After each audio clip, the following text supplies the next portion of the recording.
શરૂઆત એક મોટું જંગલ હતું. ત્યાં એક શક્તિશાળી સિંહ રહેતો હતો. એક બપોરે જ્યારે સિંહ ઊંઘતો હતો ત્યારે એક નાનકડો ઉંદર ત્યાં આવ્યો અને સિંહના શરીર પર કૂદકા મારવા લાગ્યો. સંઘર્ષ. સિંહની ઊંઘ બગડી. તેણે ગુસ્સામાં ઉંદરને પકડી લીધો અને તેને મારી નાખવા તૈયાર થયો.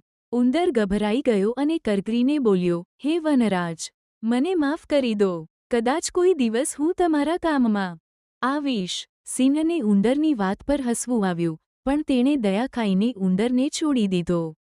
વળાંક. થોડા દિવસો પછી શિકારીઓએ સિંહને પકડવા માટે જાળ બિછાવી. સિંહ જાળમાં ફસાઈ ગયો અને જોરથી ગર્જના કરવા લાગ્યો. ઉંદરે સિંહની ગર્જના સાંભળી અને તરત જ ત્યાં પહોંચી ગયો. અંત. ઉંદરે તેના તીક્ષ્ણ દાંત વડે જાળ કાપી નાખી અને સિંહ આઝાદ થયો. સિંહે ઉંદરનો આભાર માન્યો અને બંને મિત્રો બની ગયા.